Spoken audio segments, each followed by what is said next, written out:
We're all here because we made a very clear call to action, and we've been very upfront about it. And we said clearly and repeatedly that the UAE takes this task with humility, responsibility, and we fully understand the urgency behind this matter. And we're here because we very much believe and respect the science. 43% of global emissions must be reduced by 2030. That is 22 gigatons. We need to reduce global emissions 43%. That is 22 gigatons by 2030. And we need to make that happen to keep 1.5 within reach. And I have been crystal clear on the fact that that is a critical success factor if we want to keep 1.5 within reach. Let me say from the outset that everything this presidency has been working on, continues to work on, is focused on and centered around the science. And I have been crystal clear on that point. And every opportunity I had with many around the world and all of my public engagements, I have always been very clear on the fact that we are making sure that everything we do is centered around the science. I am approaching this task, as I said, myself and my team at the COP28 presidency, with full understanding of what is at stake. We did not in any way underestimate or undermine the task at hand. We understand fully the urgency, and we understand the responsibility that we have taken on board. In the first 4 days, I believe we have already set a high bar for delivery. And there is a real sense of momentum, traction, positivity, and excitement. I also can tell you that there is real hope out there across the site and across everyone I came across. There is real hope and optimism that this is a major inflection point, and we cannot miss the opportunity. This is our opportunity to deliver real, tangible paradigm shift that will course correct and put us on the right track of keeping 1.5 within reach. We also brought together the US and China in an unprecedented commitment to an economy-wide reduction of methane and other non-CO2 gases. These gases are over 80 times more damaging than CO2. Tackling methane will have massive near-term impact on keeping 1.5 within reach. And that's why I am putting it at the top of my agenda. In fact, it has been one of my top priorities as the COP presidency.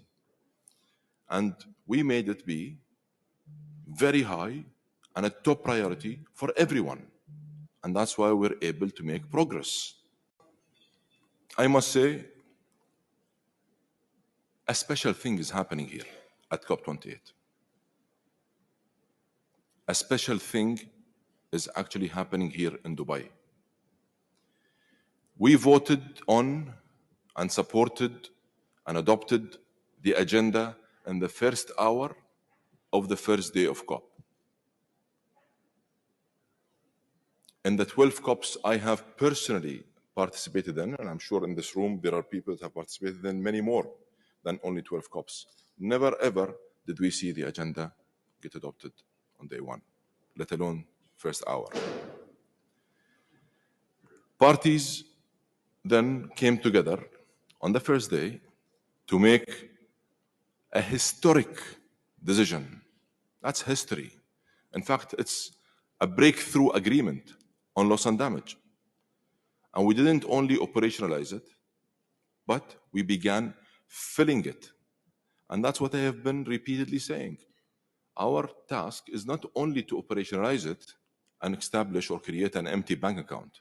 No, we made a promise. We want to operationalize it, and we want to agree the funding arrangements and start filling it. And that's exactly what happened. I really think something special is really happening here. The positivity, the optimism, the hope, the momentum, the determination is just growing. And I will stay focused, laser focused on delivery and maintaining this momentum until we land the most ambitious response to the global stocktake. It is time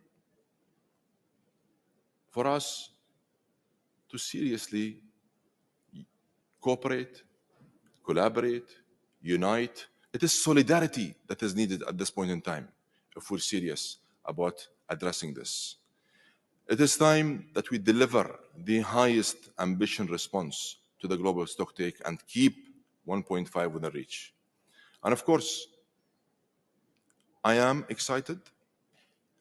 I am more determined than ever before. And I do look forward to rubbing shoulders against everyone, working with everyone, rolling up my sleeves and working very closely with the negotiators to get this job done. And again, that's the first time in any COP on day one such a decision gets adopted. This is historic. These are success stories. No one can deny those. It is also worth reminding everyone that the loss and damage was in real danger of not happening at all until we made a bold call and we requested to convene a special session in Abu Dhabi to get it over the line. And this happened right after the pre-COP in the beginning of November. TC5 was never part of the agenda or part of the plan. But we took that bold decision to ensure that we give it our best shot and we utilize and capitalize on our abilities, expertise, network, partners, relationships to get it over the line. And yes, we got it over the line with the help and support of all parties.